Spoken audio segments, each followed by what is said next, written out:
Hey, welcome to Walking with Larita as I walk with Jesus. I know it sounds corny, but that's totally the way that I get a peace of mind. I feel the most free when I'm out in nature, interacting with this beautiful creation that God gave me, and just being able to exercise my body and being able to walk makes me feel free. One thing that I think about is I have goals. I have physical fitness goals. I'm actually pretty fit. I have appearance goals that I have. And one of the most powerful negative motivating forces in your life is self-hatred. Because it's not what the world doesn't give you that determines your destiny. It's what you withhold from yourself that you have all the capacity to give. So let me say it another way. It's not what you don't have that's determining your outcome. It's what you do with what you do have.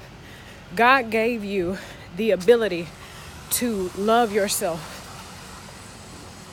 Some of that has to do with being connected with Him, to know that if He thought you were good enough to make, if He thought you were good enough to come out of your mom's womb the way you are, pancake booty, as one of my friends says that I have, Barbie doll shape, or whether you're more like an apple top, dark skin, straight hair, kinky hair. I really don't want to call it kinky. I call it congregational. You see this? My hair like to get together, like to fellowship a lot. Whatever it is that He made you, man, woman, black, white, Chinese, whatever those things are, He had you on an assembly line. He put you together, and everything that He saw, every feature, He thought it was good enough. And that's the one that has the power to judge you, to condemn you, and all of that. So He made you exactly the way you are, environment and parents and things we come in contact with, they alter some of that original creation. But if the creator of this universe thought you were worthy, intentionally designed you, actually, if you want to think about it, you're trying to live up to some ideal. And the way He made you was His ideal. So you are already an ideal, and you are the most ideal person that you could ever be, because you are the ideal of the creator, not some man, not some woman, not some publisher on Cosmopolitan, Ebony, Essence, Vibe. I don't know what the other stuff is now that the millennials look at, anime, whatever.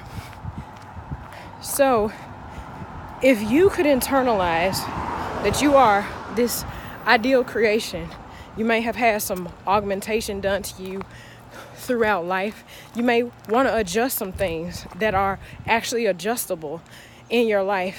But one thing that you cannot do is you cannot withhold love from yourself. I have a bad history of doing that. I want to look different. I want my stomach to be smaller. I birthed two beautiful individuals, and I have this little pouch thing that some women can identify with. But do I not deserve love because I have a pouch? What's so different about me with a pouch or without a pouch? If I actually did have the six-pack that I wish I could have, am I not going to love myself? Actually, if I don't love myself, I will never become what it is that I want to be, because that love is the fuel that will help give me clean energy that won't erode my system as I'm trying to reach my goal. It's the kind that won't be toxic. So once I get to the place that I'm going to be, I actually be worth something on the inside. I will not be degraded internally. But if I say, you're not good enough right now, and if you ever accept yourself the way you are, maybe you'll settle, maybe you'll get complacent, and maybe you will be here. Can you imagine having a 1-year-old child that doesn't quite conform to the way that you want them? They have temper tantrums. They're messy. They're not neat all the time. They haven't quite learned manners yet. All those different things. Can you imagine withholding love from them? Telling them, listen, you're going to keep cleaning up these toys until you're blue in the face, because I want you to learn how to be responsible.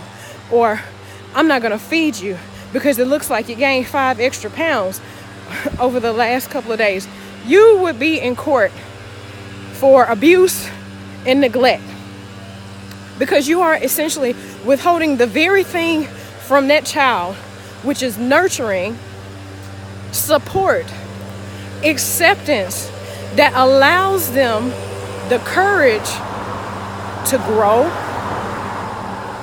which takes a whole lot of energy to grow, to explore, to try to do something different. If you don't give them the love that they need, they'll never become anything but what they currently are.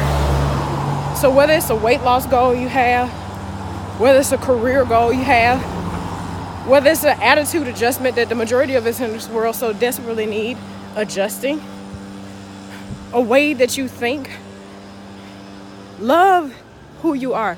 Imagine you being where you think is the ideal that you have for yourself. You're that place. You're the weight that you want to be. You're the career that you want to be in.